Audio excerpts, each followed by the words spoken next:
Dear students, today we will be discussing about a new type of tie, that is aniline black. I have already shared with you the notes of this.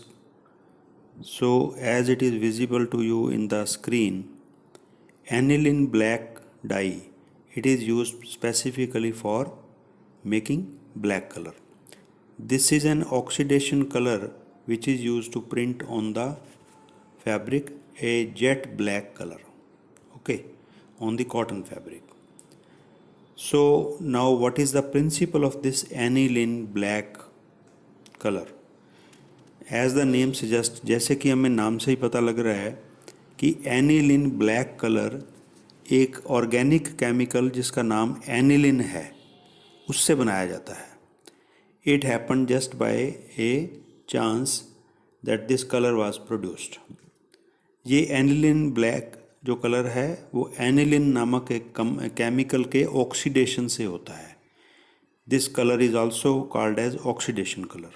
Okay, so this colour is made by oxidation of aniline oil and aniline salt. अब ये दो चीज़ें क्या हैं, aniline oil and aniline salt क्या है?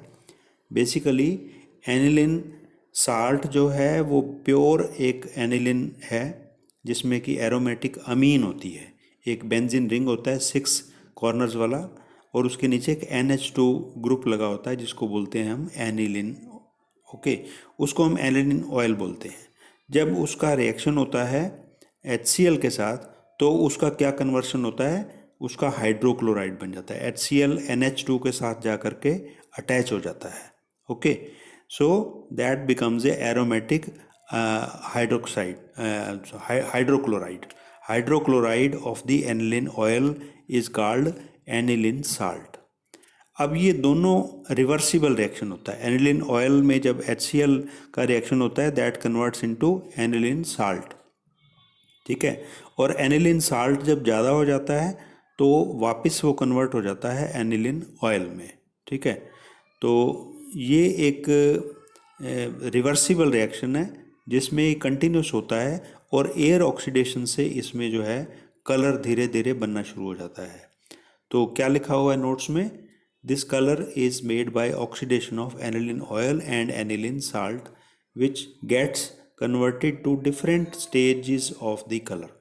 जैसे कि सबसे पहले डार्क ग्रीन बनता है, then dark green to dark brown and then it to greenish black. Greenish black means black तो होता है लेकिन वो वापस ग्रीन में कन्वर्ट होता है. तो और फाइनली जो है उसके बाद वो परमानेंट जेट ब्लैक कलर में कन्वर्ट हो जाता है. उसके बाद उसका वापस कन्वर्जन नहीं होता है. ठीक है, so this oxidation takes place in the presence of acid liberating agent और any acid and oxidising agent. ठीक है, तो उसके साथ जैसे कि कोई एक ऑक्सीडाइजिंग एजेंट होगा उस पेस्ट में या सॉल्यूशन में और एक एसिड लिबरेटिंग एजेंट होगा जैसा कि हमने उसमें पढ़ा था like in the solubilised vat dyes. तो प्रिंसिपल क्या हुआ? Principle of making aniline black colour is the conversion of aniline oil और salt into the jet black colour with the help of acid liberating agent and oxidising agent.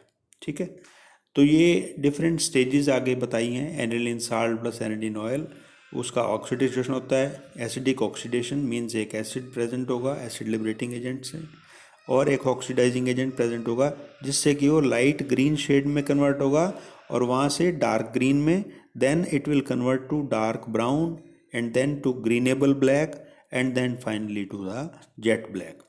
अब ये एक ही चीज़ chemical start होता है, हम कपड़े के ऊपर वो एनिलिन साल्ट या एनिलिन ऑयल से प्रिंट कर देते हैं और उसके बाद वो धीरे धीरे एयर ऑक्सीडेशन से उसमें ऑक्सीडाइजिंग एजेंट की प्रेजेंस में वो जेट ब्लैक कलर में कन्वर्ट हो जाता है. ठीक है, तो ये एक बड़ा सिंपल सा प्रोसेस है जिसमें कि केमिकल से ट्रीटमेंट देते हैं और फाइनली वो एक ब्लैक कलर में कन्वर्ट हो जाता है. Next we are discussing about printing paste with aniline black. अब इसमें एनिलिन साल्ट जो है वो इसमें लिखा हुआ है इसमें 10%, बट इट इज़ रॉन्ग, ये गलत है. इसमें बेसिकली क्या रेशो जो लेते हैं हम वो क्या लेते हैं कि 95:5 मीन्स 95% साल्ट होगा, 95% ऑयल होगा और 5% साल्ट होगा. ठीक है। तो ये रेशो लेकर के हम इसमें साल्ट लेंगे, तो इसमें 95 salt and 95 will be oil and 5 will be salt. और ये रिवर्सिबल रिएक्शन है, जिस तरफ ज़्यादा हो जाता है वो वापस कन्वर्ट होना शुरू हो जाता है। इसके साथ पेस्ट बनाने के लिए स्टार्च ट्राइक्लोकान थिकनिंग हमने इसमें मिक्स किया है 50% और मोर। उसके साथ एक sodium chlorate means oxidising agent लिया है। Then we have also used a catalyst, potassium ferrocyanide, okay, potassium vanadate भी ले सकते हैं, दैट इज़ 5%। और बाकी पानी या थिकनिंग ऐड करके वी मेक द पेस्ट। ठीक है, तो ये आपके एनिलीन ब्लैक कलर की पेस्ट बन गई। इसे सिंपली एक ऑक्सीडेशन कलर है।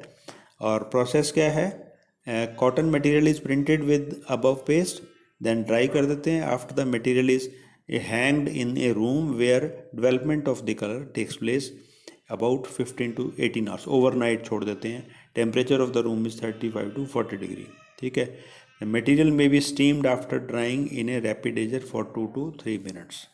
यहाँ टाइम ऑफ स्टीमिंग जो है वो बढ़ा सकते हैं, 10 से 15 मिनट तक हम दे सकते हैं। Okay, finally the material is chromed. Chromed माने इसका क्रोम पोटाशियम डाइक्रोमेट से एक ट्रीटमेंट देते हैं जिससे कि वो वापस कलर जो है वो कन्वर्ट ना हो जाए ग्रीन में। ठीक है, और इसको एक पोटाशियम डाइक्रोमेट और एसिटिक एसिड की कंडीशन में हम इसको ट्रीटमेंट देते हैं, जिसके बाद कि वापस वो ब्लैक जो ब्लैक कलर है वो वापस किसी ब्राउन में या ग्रीन में कन्वर्ट नहीं होगा। After this we get a jet black print on the fabric.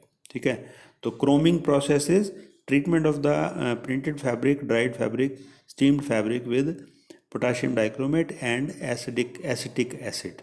Okay, तो फाइनल ट्रीटमेंट इज क्रोमिंग। उसके बाद उसको हल्का रिंजिंग किया जाता है जिससे वो केमिकल, एक्स्ट्रा केमिकल निकल जाए। Then washing and soaping and drying. Okay, तो इस तरीके से हमने एनिलीन ब्लैक कलर को आज डिस्कस किया है, how this jet black colour is printed on the fabrics. Even today it is also used.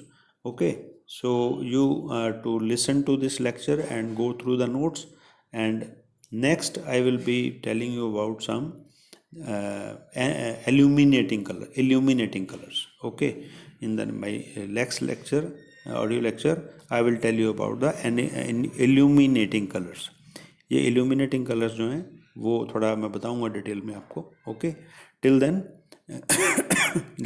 study the notes and listen to this lecture.